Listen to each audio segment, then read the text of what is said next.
Subscribe करिए हमारे channel target UP TET CTET को और बेल आइकन को दबाइए। हेलो फ्रेंड्स, मैं रेनू स्वागत करती हूँ आप सभी भावी अध्यापक एवं अध्यापिकाओं का आपके अपने channel target UP TET CTET में। दोस्तों, आज की इस वीडियो में हम पढ़ने वाले हैं बाल विकास की अवस्थाओं के विषय में। जब एक बच्चा जन्म लेता है, धीरे धीरे वह बड़ा होता है, उसके अंदर कौन कौन से चेंजेस आते हैं। शैशवावस्था के बाद बाल्यावस्था, बाल्यावस्था के बाद किशोरावस्था, इन अवस्थाओं में कौन कौन से परिवर्तन होते हैं। इसके अलावा शारीरिक, मानसिक, इसके अलावा पर्यावरण का एक बच्चे के जीवन पर क्या प्रभाव पड़ता है, उसके आसपास के वातावरण का क्या प्रभाव पड़ता है। इन सभी के बारे में हम बाल विकास की अवस्थाओं के विषय में जानेंगे। दोस्तों, इससे पहले आप लोगों ने पहली क्लास देखी थी, जिसमें आपने देखा था मनोविज्ञान किसे कहते हैं, उसकी परिभाषा देखी थी, या बाल विकास का महत्व क्या है, बाल विकास के क्षेत्र कौन कौन से हैं। इन सभी के बारे में आप लोगों ने विस्तृत रूप से अध्ययन किया था और आप लोगों को पहली क्लास बहुत अच्छी भी लगी थी, यानी कि पिछली क्लास जो मैंने आपको बताई थी वो आपको बहुत अच्छी लगी थी। तो अब चलिए यहाँ पर बाल विकास की अवस्थाओं को हम देखेंगे। देखिए, various stages of child development. तो देखिए, विकास की प्रक्रिया में बालक कुछ सोपानों या अवस्थाओं में से गुजरता है। विकास एक निरंतर चलने वाली प्रक्रिया है, परंतु विभिन्न आयु स्तरों पर इसकी गति में परिवर्तन होता रहता है। जैसे कि जब बच्चा छोटा होता है तो उसका दिमाग बहुत तेज होता है, उसकी सोचने समझने की क्षमता बहुत तेज होती है और वह चीजों को जल्दी सीख जाता है। लेकिन धीरे धीरे जैसे जैसे उसकी एज होती जाती है, उसके अंदर जो सीखने की कैपेसिटी होती है वो कम होती जाती है। जैसे कि जब एज बढ़ती है तो बातों को या व्यक्तियों को याद करने की क्षमता घटने लगती है। तो इस तरीके से जो विकास है वो जीवन भर चलता है, लेकिन उसमें क्या होता है, उसमें विभिन्न आयु स्तरों पर परिवर्तन होता रहता है। कभी हम ज्यादा सीखते हैं, कभी कम सीखते हैं, कभी ज्यादा सीखते हैं, कभी कम सीखते हैं। तो इस तरीके से विकास की प्रक्रिया निरंतर चलती है, लेकिन जो सीखने की गति है वो धीमी और तेज होती जाती है। अब देखिए, विकास एक जीवन पर्यंत चलने वाली प्रक्रिया है जो गर्भधारण या जन्म से पूर्व गर्भावस्था से प्रारंभ होती है और मृत्यु तक चलती रहती है। यानी कि जब बच्चा माँ के गर्भ में आता है तभी से उसके विकास की जो अवस्था है वो शुरू हो जाती है। दोस्तों, आपके बाल विकास में मेनली शैशवावस्था, बाल्यावस्था और किशोरावस्था, इन तीन अवस्थाओं के विषय में ही आपको डिटेल में अध्ययन करना है। इनकी कौन कौन सी विशेषताएं हैं, परिभाषाएं हैं और मुख्य रूप से बच्चों में क्या क्या चेंजेस आते हैं इन अवस्थाओं में। तो पहली अवस्था जो है वो है शैशवावस्था। दोस्तों, शैशवावस्था जन्म से लेकर के 5 वर्ष तक होती है और बच्चा माँ के गर्भ में 280 दिन रहता है। कितना? 280 दिन रहता है। तो याद रखिएगा। तो जब वह जन्म लेता है, जन्म से लेकर के 5 वर्ष तक की जो अवस्था होती है वो शैशवावस्था यानी कि इन्फेंसी स्टेज कहलाती है। और इसके बारे में ही आज की इस वीडियो में हम विस्तार से अध्ययन करेंगे। शैशवावस्था किसे कहते हैं, शैशवावस्था की परिभाषाएं कौन कौन से मनोवैज्ञानिकों ने दी है और इसकी कौन कौन सी विशेषताएं हैं जिसको पढ़ने में आपको बहुत बहुत मजा आने वाला है, क्योंकि आप सभी लोगों ने इस जीवन को ऑलरेडी अपने जिया है। अपने आसपास छोटे बच्चों को आप देखते ही होंगे, अपने घर में भी देखते होंगे, अपने अगल बगल भी देखते होंगे। तो बस वही सारी चीजें आपको एक से लेकर के, या ये कहें जन्म से लेकर के 5 वर्ष तक के बच्चे को अपने दिमाग में रखना है। वो कौन कौन से काम करते हैं, कौन कौन सी उनकी मूल प्रवृत्तियां होती है, किस तरीके से अपने आसपास के लोगों से वो सहज होते हैं या नहीं होते हैं, या किस तरीके से वो रिएक्ट करते हैं। बस यही सारी चीजें आपको इसमें पढ़नी है। तो कितना इजी आप समझ सकते हो। इसके बाद बाल्यावस्था हम पढ़ेंगे। बाल्यावस्था चाइल्डहुड जो कि 6 से लेकर के 12 वर्ष तक होता है। फिर किशोरावस्था एडोलसेंस जो कि 12 से लेकर 18 वर्ष तक होता है। कहीं कहीं आपको 13 से लेकर के 18 वर्ष या 13 से लेकर के 19 वर्ष भी मिलेगा, तो कंफ्यूज मत होइएगा। तो इसमें आपको बिल्कुल कंफ्यूज नहीं होना है। तो जो यहाँ पर देखिए दोस्तों, जो शैशवावस्था है इसके बारे में हम विस्तार से पढ़ेंगे। यहाँ पर देखिए, शैशवावस्था यानी कि इन्फेंसी, यह अवस्था जन्म से लेकर के 5 वर्ष तक होती है। शैशवावस्था को बालक का निर्माण काल कहते हैं। तो बालक का निर्माण काल किस अवस्था को कहते हैं? अगर एग्जाम में आ गया तो आप क्या बताओगे? शैशवावस्था यानी कि इन्फेंसी स्टेज को हम कहते हैं निर्माण काल। बालक के जन्म लेने के उपरांत की अवस्था को शैशवावस्था कहते हैं। नवजात शिशुओं का आकार 19.5 इंच तथा भार 7.5 पाउंड होता है। नवजात शिशु क्रंदन करता है, इससे फेफड़ों में हवा भर जाती है। वह भूख के समय रोता है। वह 15 से 20 घंटे सोता है और धीरे धीरे उसमें अस्थायी परिवर्तन होने लगता है। जब बच्चा छोटा होता है, आपको पता है जन्म के बाद क्या स्थिति होती है, बच्चा अक्सर आप देखोगे रोता रहता है। इसके अलावा अगर उसको भूख लगी है, प्यास लगी, तो अपनी बातों को रो करके ही बताता है, क्योंकि उसको और कोई तरीका पता नहीं होता है उस समय जब वो पैदा होता है। इसके अलावा 24 घंटे में वो 15 से 20 घंटे खाली सोने में अपना बिता देता है, ठीक है। लेकिन धीरे धीरे जब बच्चा बड़ा होता जाता है, तब उसके अंदर अस्थायी परिवर्तन होने लगते हैं। तब उसे हंसना आने लगता है, उसे अपनी बातों को मनवाने आने लगता है, किस तरीके से अपनी बात को मनवा सकते हैं। और धीरे धीरे वह अपने खिलौनों को पहचानने लगता है, अपने माता पिता, अपने परिवार के लोगों को पहचानने लगता है। धीरे धीरे माता पिता शब्दों का भी उच्चारण करने लगता है। तो ये सब बच्चा किस अवस्था में करता है? शैशवावस्था में ही करता है। तो अब हम देखेंगे शैशवावस्था की कौन कौन सी परिभाषाएं हैं जो बहुत बहुत इंपॉर्टेंट है, एग्जाम में पूछी भी गई हैं। और ये तो बार बार पूछा गया है। क्रो एंड क्रो के अनुसार 20वीं शताब्दी को बालकों की शताब्दी कहा गया है। तो एग्जाम में पूछता है कि 20वीं सदी को बालकों की सदी किसने कहा है, या 20वीं शताब्दी को बालकों की शताब्दी किसने कहा है? तो क्रो एंड क्रो ने, क्रो एवं क्रो ने कहा है 20वीं शताब्दी को बालकों की शताब्दी। इसके बाद गुड एनफ ने क्या कहा? व्यक्ति का जितना भी मानसिक विकास होता है उसका आधा 3 वर्ष की आयु तक हो जाता है। तो ये गुड एनफ ने कहा है कि किसी भी व्यक्ति का जितना भी मानसिक विकास होना रहता है उसका आधा 3 वर्षों में ही हो जाता है। दोस्तों फ्रायड के अनुसार व्यक्ति जो कुछ भी बनना चाहता है वह प्रारंभ के 4 से 5 वर्षों में ही बन जाता है। दोस्तों ये बहुत बहुत इंपॉर्टेंट कथन है कि यह कथन किसका है? मनुष्य को जो कुछ भी बनना होता है वह प्रारंभ के 4 से 5 वर्षों में ही बन जाता है, या प्रारंभ के 4 वर्षों में या 5 वर्ष में ही बन जाता है। यह फ्रायड ने कहा है, बहुत बहुत इंपॉर्टेंट है। इसके बाद वैलेंटाइन के अनुसार शैशवावस्था सीखने का आदर्श काल है। तो सीखने का आदर्श काल शैशवावस्था को किसने कहा है? वैलेंटाइन ने कहा है। बार बार एग्जाम में पूछा गया। ये सभी परिभाषाएं बहुत बहुत इंपॉर्टेंट है आपके एग्जाम के लिए। इसके बाद स्ट्रैंग ने परिभाषा दी है, जीवन के प्रथम 2 वर्षों में बालक अपने भावी जीवन का शिलान्यास करता है। जीवन के प्रथम 2 वर्षों में जो बालक होता है वो अपने भावी जीवन का शिलान्यास करता है। यद्यपि किसी भी आयु में उसमें परिवर्तन हो सकता है।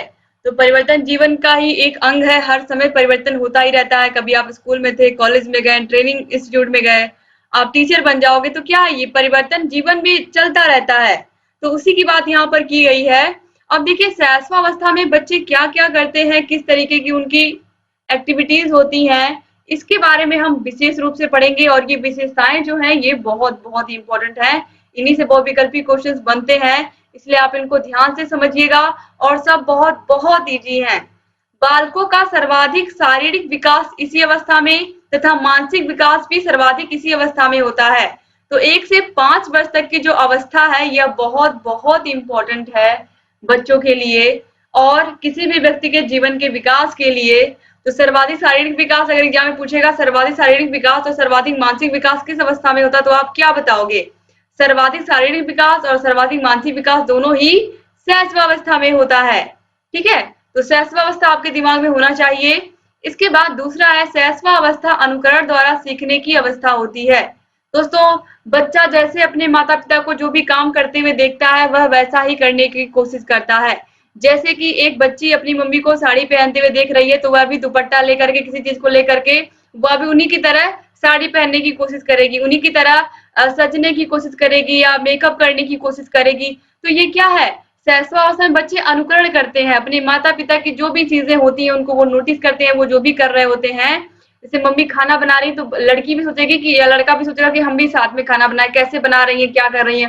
तो ये सब चीजें बच्चे छोटे होते हैं तो वह सोचते हैं कि जो भी बड़े कर रहे हैं वही हमें भी करना चाहिए, तुरंत करना चाहिए। जबकि उसकी क्या होती है, एक एज होती है, धीरे धीरे बच्चे सारी चीजें सीखते हैं लेकिन थोड़ा समय लगता है। अब इसके बाद देखिए सीखने का स्वर्ण काल इसी अवस्था को कहते हैं। तो सीखने का स्वर्ण काल अगर एग्जाम में पूछेगा तो आप क्या बताओगे? सीखने का स्वर्ण काल हम शैशवावस्था को ही कहते हैं। बालक अनेक बातों को बहुत ही जल्द सीख लेता है, जैसे कि अपनी माँ को पहचानना तथा माँ कहकर पुकारना। बच्चा बोलना कब सीखता है? इसी अवस्था में तो सीखता है, शैशवावस्था में ही। माँ को पहचान लेता है, अपने माता पिता के अलावा अपने घर में जो बुजुर्ग होते हैं उनको पहचान लेता है, परिवार के सभी मेंबर्स को पहचानता है, फिर उनको नाम लेकर माँ, पापा, चाचा, बुआ, इस तरीके से बच्चा बोलना शुरू करता है, ठीक है। तो इसलिए इसे सीखने का स्वर्ण काल कहते हैं शैशवावस्था को। इसके बाद है शैशवावस्था कल्पना बाहुल्य होता है। शिशु परियों की कहानी को सत्य समझते हैं, उसे लगता है कि सचमुच परी सफेद कपड़ों में छड़ी लेकर उसके सपने में आती है। यानी कि शैशवावस्था जो होती है, इसमें बच्चों को अगर आपने कोई कहानी सुना दी है, मान लीजिए भूत की कहानी सुना दी है, तो बच्चा अंधेरा देखेगा तो बच्चा अंधेरे में डरेगा, उसको लगेगा कि हाँ भूत आ रहा है। जैसे अगर आपने परियों की कहानी सुना दी, परी आती है, परी के पास एक छड़ी होती है, वो व्हाइट गाउन में आती है, ठीक है, और वह सपने में आती है, तो इस तरीके से बच्चों को वाकई में लगता है कि हाँ सच में परी होती है और परी इसी तरीके की होती है और वह जो कुछ भी आप मांगो वह दे देती है। तो इस तरीके से बच्चों को आप कोई कहानी सुनाओगे, कविता सुनाओगे, कुछ भी, वो उसको सत्य समझने लगते हैं, उन्हें लगता है कि हाँ सच में ये चीज होती है, ठीक है। अब इसके बाद देखिए शैशवावस्था में स्व प्रेम की भावना बाहुल्य होती है। वह खुद से प्रेम करता है, यानी कि कौन, बच्चा खुद से प्रेम करता है। वह अपने माता पिता की गोद में किसी अन्य बच्चे को देखकर ईर्ष्या करता है। ये बिल्कुल सही है। अगर आपके माता पिता ने किसी के दूसरे बच्चे को ले लिया तो बच्चा क्या करेगा, जो बच्चा है वो देखेगा कि मेरे माता पिता ने मुझे क्यों नहीं लिया, दूसरे को क्यों गोद में ले लिया है, तो वो बच्चा रोने लगता है, ठीक है। उसे लगता है ये तो मेरी माँ है, तो मतलब उसे ये लगता है कि हाँ मेरी माँ है तो मुझे मेरी माँ के पास होना चाहिए, किसी और बच्चे को मेरी माँ के पास नहीं होना चाहिए। तो बच्चे को अपने से खुद से बहुत प्रेम होता है। इसके अलावा वह माता पिता भाई बहनों का संपूर्ण लाड प्यार पाना चाहता है। उसे लगता है कि सारी अटेंशन घर में उसे ही मिले, उसे ही प्यार किया जाए, उसे ही सारी चीजें ला करके दी जाए। तो बच्चा क्या चाहता है, उसके अंदर ये भावना होती है कि उसे हर तरीके से लाड प्यार किया जाए, उसकी हर बात को माना जाए और उसकी सारी ख्वाहिश क्या की जाए, पूरी की जाए। इस अवस्था में बच्चे को यह लगता है कि सबसे ज्यादा प्यार उसे ही किया जाए। तो बच्चे क्या होते हैं, बच्चे इस समय आपको पता ही है, बच्चे बच्चे ही होते हैं। तो बच्चे होते हैं तो उनकी भावनाएं जो होती हैं वो बच्चों की तरह ही होती हैं। उनसे उनका सामान अगर आप ले लोगे, खिलौना खेल रहे हैं तो वो रोने लगेंगे, ठीक है। उन्हें आपको लगता है कि ये खिलौना निर्जीव है या जो कुछ भी खिलौने वह खेल रहा है सब निर्जीव है, लेकिन उन बच्चों के लिए वह खिलौने क्या होते हैं, सजीव होते हैं। दिन भर उन्हीं के साथ खेलते हैं, तो उन्हें ये सब चीजें क्या लगती हैं, सजीव लगती हैं। तो इसीलिए जो शैशवावस्था होती है इसमें स्व प्रेम की, यानी कि खुद से प्रेम करने की भावना जो होती है वो बच्चों में प्रबल होती है और उन्हें लगता है कि परिवार का सारा प्यार, परिवार का सारा अटेंशन उन्हें ही मिलना चाहिए। इसके बाद है शैशवावस्था में बच्चों में दोहराने की प्रवृत्ति होती है, जैसे जैसे बार बार पापा कहना, मामा कहना और खुशी से हंसना। यानी कि शैशवावस्था जो होती है इसमें बच्चे बार बार वर्ड्स को क्या करते हैं, रिपीट करते हैं। जैसे कि बार बार पापा कहते हैं, बार बार मामा कहते हैं, बार बार दादी कहते हैं। तो उन्हें इसमें अच्छा लगता है, उन्हें खुशी मिलती है बार बार कहने से। तो खुशी से क्या करते हैं, वो हंसते हैं और फिर वही बार बार पुकारते हैं। तो इस तरीके से बच्चे क्या करते हैं, एक ही शब्द को बार बार रिपीट करते हैं, ठीक है। इसके अलावा देखिए शिशु जन्म से ही संवेगों का प्रदर्शन करने लगता है। जन्म से ही वह रोने, चिल्लाने तथा हाथ पैर पटकने आदि क्रियाएं करता है। इस अवस्था में 4 संवेग पाए जाते हैं। भय, यानी कि जैसे भूत प्रेत की कहानियां अपने बच्चों को सुना दी तो बच्चे डर जाते हैं। क्रोध, उसे गुस्सा आता है, जैसे कि उसका कोई सामान, उसका सबसे प्यारा खिलौना किसी ने छीन लिया, ठीक है, या उसकी माँ के गोद में कोई और बच्चा आ गया तो गुस्सा होने लगता है, बच्चा क्रोधित हो जाता है। इसके अलावा प्रेम की भावना तो परिपूर्ण होती है, इसको पता भी होता है कि प्रेम क्या है, धीरे धीरे उसे समझ में आता है कि सब लोग उसे लाड प्यार करते हैं।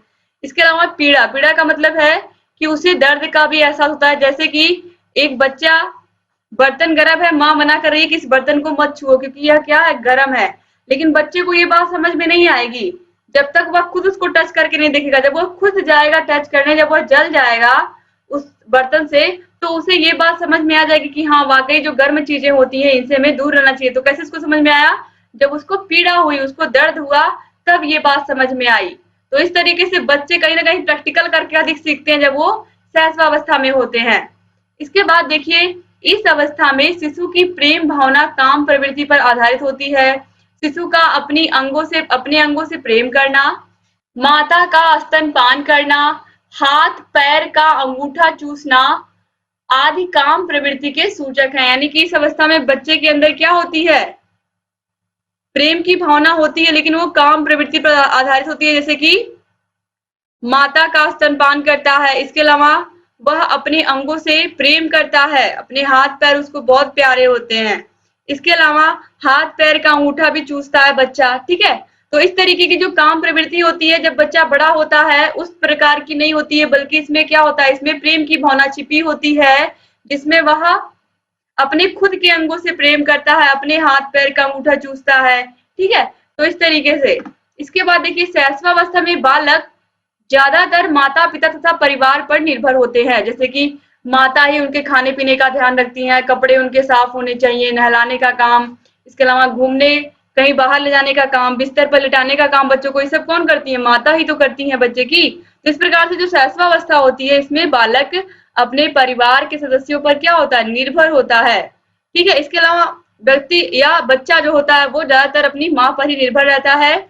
इस अवस्था में के बच्चे दूसरों से लड़ाई झगड़ा या कहा सुनी होने पर तुरंत ही अपने माता पिता से शिकायत करने लगते हैं। ये तो आप सभी लोगों को पता ही है, जैसे ही झगड़ा हुआ वो जाकर के अपने माता पिता से शिकायत करेंगी, वो जाकर के अपने माता पिता से, यानी कि जो बच्चे होते हैं वो जैसे ही झगड़ा हुआ वो जा करके अपने माता पिता से दूसरे बच्चे की शिकायत करनी शुरू कर देते हैं, क्योंकि वह खुद नहीं, उन्हें लगता है कि वो खुद इस झगड़े से नहीं निपट सकते हैं, इसमें माता पिता का इन्वॉल्व होना बहुत जरूरी है। तो इसलिए बच्चे क्या होते हैं? पूरी तरीके से अपने माता पिता पर निर्भर होते हैं और वह उन्हीं की छत्र छाया में बड़े होते हैं। अब इसके बाद देखिए इस अवस्था में जो बालक होते हैं उनके अंदर नैतिक भावना का अभाव रहता है। बच्चे उचित अनुचित, अच्छी और बुरी आदतों में फर्क नहीं कर पाते हैं। उसे लगता है कि वह जो कुछ भी कर रहा है वह सही है। बालक वही काम करता है जिसमें उसे आनंद आता है। तो जो शैशवावस्था 1 से लेकर के 5 वर्ष तक की अवस्था होती है, इसमें बच्चे को क्या पता है क्या सही है क्या गलत है, उसे जो कुछ अच्छा लगता है वह वही करता है, ठीक है। तो बच्चों को ना तो उचित अनुचित का ज्ञान होता है, ना अच्छे बुरे का ज्ञान होता है, उन्हें पता ही होता है अच्छी आदतें क्या है, बुरी आदतें क्या है। इसीलिए बच्चों को कहानियों के माध्यम से क्या करते हैं, हम बच्चों को बताते हैं कि कौन कौन सी आदतें अच्छी हैं, कौन कौन सी बुरी हैं। जब बच्चे बाल्यावस्था में आते हैं, विद्यालय में पहुंचते हैं, तब उन्हें इन बातों का हम क्या करते हैं? ज्ञान कराते हैं कि कौन सी चीजें अच्छी हैं तुम्हारे लिए, कौन सी बेकार हैं। जैसे कि सुबह सुबह जब बच्चों को हम कोई कविता सुनाते हैं, अच्छे बच्चे क्या क्या करते हैं? सुबह उठ करके मंजन करते हैं। जैसे आपने सुना ही है कि हिंदी की बुक में इस तरीके से कविताएं दी होती हैं, और किस तरीके से नहा धो करके सही से यूनिफॉर्म पहन के बच्चे स्कूल आते हैं। तो ये सब चीजें क्या है? ये सब बच्चों को क्योंकि कुछ पता नहीं होता है जब वो छोटे होते हैं, लेकिन धीरे धीरे जब वह शैशवावस्था से बाल्यावस्था में आते हैं तो किस तरीके के चेंजेस आते हैं। अभी बच्चा कहाँ है? अभी बच्चा अपने माता पिता के, अपने परिवार में है, अपने माता पिता के साथ अपने परिवार में है, और वह अपने आस-पास के लोगों को जानता है, बस यही उसकी दुनिया है। अभी 1 से लेकर के 5 वर्ष तक की जो अवस्था है उसमें बच्चा बस धीरे धीरे बड़ा हो रहा है, वह अपने खिलौनों से खेलता है और उन खिलौनों को वह सही मानने लगता है, और इसके अलावा वह अपने माता पिता पर निर्भर होता है, और अभी उसके अंदर नैतिक भावना का क्या होता है? अभाव होता है। और वह चीजों को कैसे सीखता है? अनुकरण करके सीखता है, बातों को दोहरा करके सीखता है, ठीक है। किसी ने कोई शब्द बोल दिया, वह उसी शब्द को बार बार दोहराता है। तो इस तरीके से जो शैशवावस्था होती है इसमें आप लोगों ने देखा कि एक बच्चा धीरे धीरे बड़ा होता है, उसके अंदर किस तरीके की चीजें परिवर्तित होती हैं। जैसे कि शैशवावस्था में बच्चे का जो मानसिक विकास होता है, शारीरिक विकास होता है, वो सबसे अधिक होता है। मानसिक विकास के अलावा शारीरिक विकास भी दोनों ही क्या होते हैं? बहुत अधिक होते हैं। इस अवस्था में बच्चे के अंदर सीखने की प्रबल इच्छा होती है, इसीलिए सीखने का स्वर्णकाल हम इसको कहते हैं। किसको? शैशवावस्था को। और धीरे धीरे वह अपने परिवार के सदस्यों को, अपने माता पिता को पहचानना शुरू करता है, और किस तरीके से वह परियों की कहानियों को या भूत प्रेत की कहानियों को सही समझने लगता है, ठीक है। तो इस तरीके से जो शैशवावस्था है इसको आपने देखा है। शैशवावस्था किसे कहते हैं? शैशवावस्था की विशेषताएं, शैशवावस्था की परिभाषाएं। तो सीखने का आदर्श काल हम किसको कहते हैं? शैशवावस्था को कहते हैं। सीखने का आदर्श काल शैशवावस्था को कहते हैं।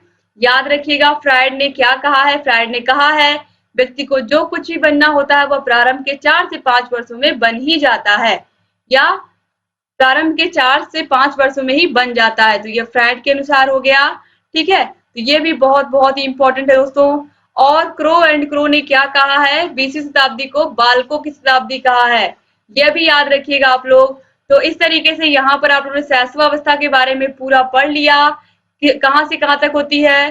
जन्म से लेकर के 5 वर्ष तक होती है शैशवावस्था। अब इसके बाद हम बाल्यावस्था पढ़ेंगे जो कि 6 से लेकर के 12 वर्ष तक होती है। बाल्यावस्था को 2 भागों में बांटा गया जिसको मैं विस्तार से आपको बताऊंगी। और जो बाल्यावस्था होती है उसमें बहुत बहुत सारी चीजें इंटरेस्टिंग होंगी जो आप अगली वीडियो में पढ़ोगे, और उसमें आपको और मजा आने वाला है क्योंकि वो और इजी है। तो इस तरीके से तीनों की तीनों अवस्थाएं, शैशवावस्था, बाल्यावस्था, किशोरावस्था, आप पढ़ लीजिए अच्छे से, क्योंकि ये बाल विकास आपका ये पेपर ही है। और बाल विकास में बच्चा जब जन्म से लेकर के 5 वर्ष तक की अवस्था में शैशवावस्था में होता है, फिर उसके बाद 6 से लेकर के 12 वर्ष तक बाल्यावस्था में, और फिर 12 से 18 वर्ष तक वह किशोरावस्था में होता है। और यही वह समय है जब बच्चों के बाल मनोविज्ञान को, बच्चों को समझना हमारे लिए बहुत जरूरी होता है। तो इसीलिए यही जो इतनी स्टेज है यानी कि 18 वर्ष तक की अवस्था है, इसी में हमें डीपली क्या करना है, डीपली स्टडी करना है, और वही आप कर रहे हो। उम्मीद करती हूँ कि ये वीडियो भी आपको पसंद आई होगी और आप लोग इसको अपने कॉलेज फ्रेंड्स को जरूर शेयर करेंगे। दोस्तों, आप लोग वीडियो को शेयर कर दिया करें, और जहां कहीं कोई भी समस्या आए आप कमेंट बॉक्स में कमेंट करके हमें पूछ सकते हैं। आपको सभी के सभी वीडियोस की link description box, comment box में मिल जाएगी। यहाँ आई बटन पर भी क्लिक करके आप वीडियोस को देख सकते हैं, और जहां कहीं कोई भी समस्या आए आप हमसे बता सकते हैं। उम्मीद करती हूँ कि आप ऐसे चैनल से बने रहेंगे और सारे वीडियोस को देखते रहेंगे। अगर चैनल को सब्सक्राइब नहीं किया तो प्लीज सब्सक्राइब कर दीजिए, बगल में घंटी का निशान है उसको भी प्रेस कर दीजिए, ताकि जो भी नई वीडियोस हम बनाते हैं उसका नोटिफिकेशन आप लोग के पास समय से जाए और आप बिना मिस किए सारे वीडियोस को ऐसे ही देखते रहे। दोस्तों, आप सभी लोगों को ये बात पता है कि मैं खुद एक प्राइमरी टीचर हूँ। मैंने खुद UP TET, C TET, super TET सब क्वालिफाई किया, तब मैं टीचर बनी हूँ प्राइमरी की। और मेरी यही कोशिश है कि आप में से हर एक बच्चा जो मुझसे पढ़ रहा है वो प्राइमरी स्कूल में जाए और अपने सपने को साकार करे। तो इसके लिए दोस्तों आप लोग जरूर वीडियो को शेयर कर दिया करें, अगर अच्छा लगे तो लाइक कर दिया करें, और अपने अच्छे से प्यारे प्यारे कमेंट जरूर छोड़ के जाएं। जहां कहीं कोई भी समस्या आए हमें कमेंट्स के माध्यम से अवगत कराते रहें। तो मिलते हैं नेक्स्ट वीडियो में, तब तक अपना ख्याल रखिएगा, अपनी फैमिली का भी ख्याल रखिएगा, और हमारे channel target UP TET, C TET से ऐसे जुड़े रहिएगा। अगर आपको वाकई में अपने सपने को पूरा करना है, अपने शिक्षक बनने की जर्नी को कंप्लीट करना है, वहां तक पहुंच करके प्राइमरी स्कूल तक, तो उम्मीद करती हूँ कि आपको ये वीडियो पसंद आई होगी और आप इस वीडियो को जरूर शेयर करोगे और हमारे चैनल से ही बने रहोगे। तो दोस्तों, उम्मीद करती हूँ कि आज की वीडियो भी मजा आया होगा आपको पढ़ के, और आगे भी आपको बहुत बहुत अच्छा लगेगा। पूरी जो आपकी बाल विकास, पूरा जो बाल विकास का आपका सिलेबस है उसको बहुत बहुत आराम से मैं पढ़ाऊंगी। साइकोलॉजी आपको बहुत अच्छे से समझ में आएगी। और आज की वीडियो आपको समझ में आई या नहीं आप कमेंट करके मुझे बताइएगा। तो दोस्तों, मिलते हैं नेक्स्ट वीडियो में, तब तक अपना ख्याल रखिएगा, अपनी फैमिली का भी ख्याल रखिएगा, क्योंकि परिवार हमारे लिए बहुत जरूरी है। तो ऐसे ही बने रहिएगा। जय हिंद दोस्तों।